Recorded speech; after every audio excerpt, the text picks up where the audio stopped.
Hello, everybody. Welcome to my first episode of 我们学习中文. So we're learning Chinese.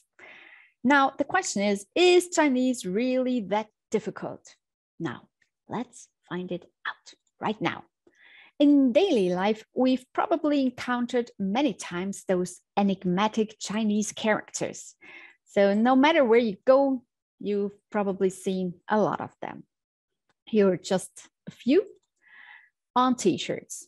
Here, tattoos. It's good to know what's written here before you have this tattoo. And restaurants. I'm sure you've been to a Chinese restaurant. Now, also very popular are those bubble teas. Yeah, a lot of shops are selling bubble tea. I mean, it's quite tasty, but I doubt it's, well, maybe not that healthy. Anyway, I'm not here to chat on this.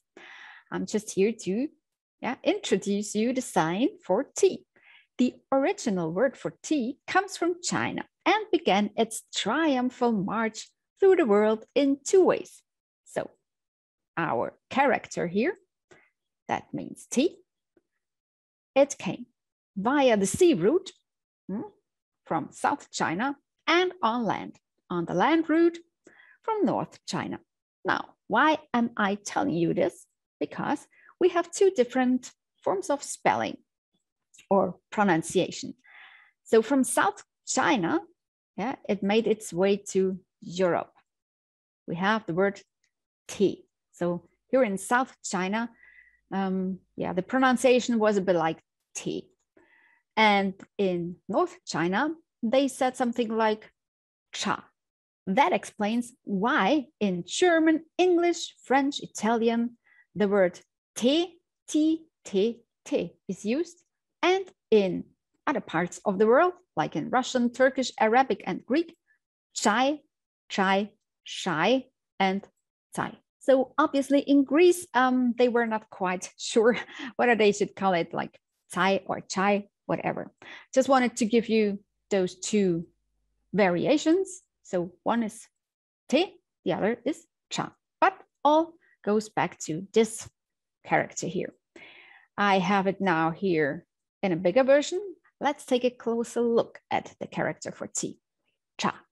So what do we see here? We're focusing on the upper part. Yeah, 1, 2, 3 strokes. That represents grass. Yeah, stands for grass. Those 2 strokes mean human being. And the last one here, down below, tree. So you can easily imagine someone sitting in the grass under a tree and drinking, tea, cha. So now I've explained a bit this very famous character. The Chinese language is a language of logograms and syllables. Each character stands for one syllable. So that means we learn Chinese. It looks a bit difficult here on the first glance, but what I wanted to show you is just those syllables.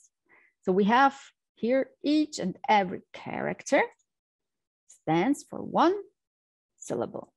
This one means 我, 们, here another syllable, 学, 习, 中, 文. Yeah, so each character represents one syllable. And it means we learn Chinese. 我 means I, 我们 we, 学习 learn, 中文 so Chinese. Okay, how difficult is Chinese grammar? Oh, it's a nightmare, so difficult. Haha, no, it's not. Not difficult. Why?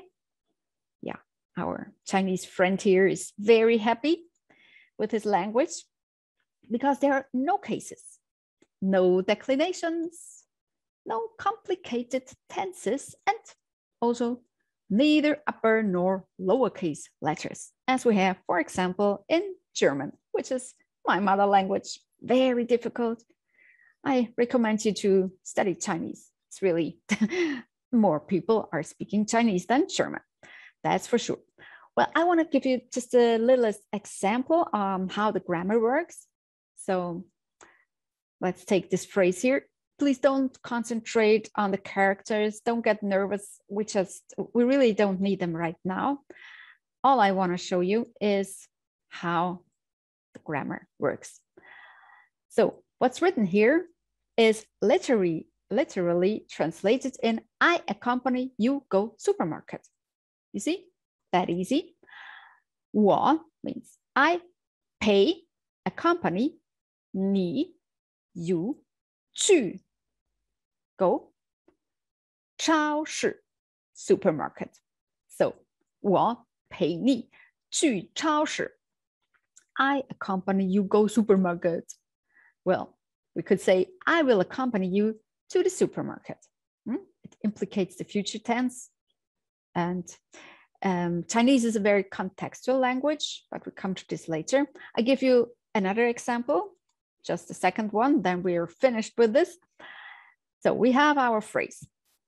Don't concentrate on the characters. They are a bit too complicated right now. But we have old man of hair rather little. So what could this mean? Old man of hair rather little. That's what's written here. 老人的头发比较少. And here you see again, each character represents one syllable. That's a rule, yeah, golden rule. But we could say old people don't have a lot of hair. That could be an English translation. Well, as you've probably heard, English is not my mother language, but I hope you like my method anyway. So what about those tones, those famous tones? Ooh, another nightmare? No, there are 4 different tones, right? So we have first, second, third, fourth, and fifth, no, and unstressed. Yeah, there's another one, unstressed. So we forget about this. We're concentrating on those 4. I take the syllable ma because it's very common. And even when you're a beginner, I think, you will surely start with ma. We have some indicators. Yeah, I call it indicators that are showing us what we're doing with our voice. So ma, here we have a tone. This is like high and long. Ma, really, in the beginning, you can exaggerate a bit. So it's better to be a bit over the top than pronouncing everything the same way. So ma, sounds a bit weird, but ma, okay. The next one is a bit rising, shorter. Ma, ma, it's like a question, yeah, ma. So you see, tone goes up, indicator goes up, and our voice as well. Ma, so it goes down and it goes up again. Ma, falling and rising. And the last one, ma, short, falling. Ma, it's like, no, I don't want it. Ma, okay. This is, by the way, it's called pinyin. So that's the Latin translation of Chinese characters. Yeah. And the unstressed one, ma.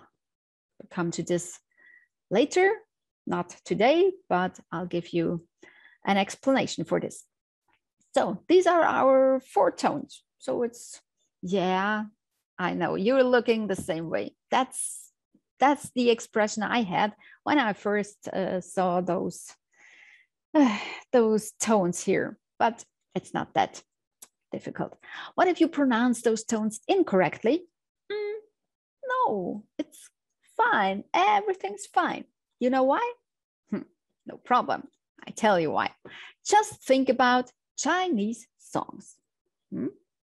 You don't know any Chinese songs? Anyway, just think about Chinese songs. In this case, the melody always wins over the linguistic tonality, as it would be impossible to pay attention to falling or rising tones when singing a song. And as I've told you before, Chinese is a very contextual language. So it really depends on the context. People will know it, a certain subject, and you're talking about something. 小眼子.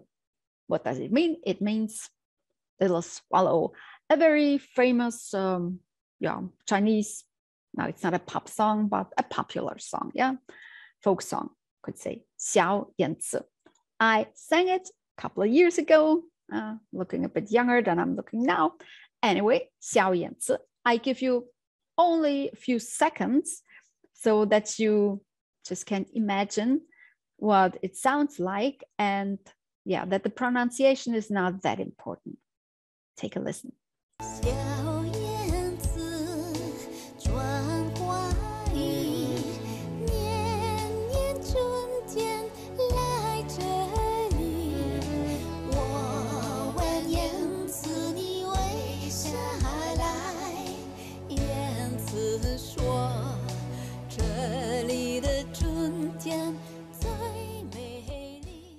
You see, when there's a melody, melody is king. Yeah, tones are not playing such a big part in it. Which Chinese expressions do you know? Well, we have here our word list, like tea, yin yang, feng shui, typhoon, Confucius. Tea, something we've already gone through. We know that. Cha, tea, character. Yin yang, what does it mean? Yeah, you're right. It's the balance between like night and day, black and white. But that's how we pronounce it. Yin yang. So it's not really yin, it's more like yin yang. That's when our pinyin comes in. Yin yang, and it means shadow and sun. So this represents shadow, the first character here, and the second stands for sun. Clear. Yin yang, quite logical that it is shadow and sun, black and white, bright and dark, whatever. So feng shui, another word that is very popular among architects. Yeah, when you're constructing your house, doing bit interior design, then feng shui is very important. So feng shui. Feng, the ng is like yeah, feng shui. So never say feng shui, or so it doesn't really sound well. Feng shui. See, voice goes down and up again. Feng shui. Okay, this first character here stands for wind, and the second one, shui, is water. So feng shui, wind, water.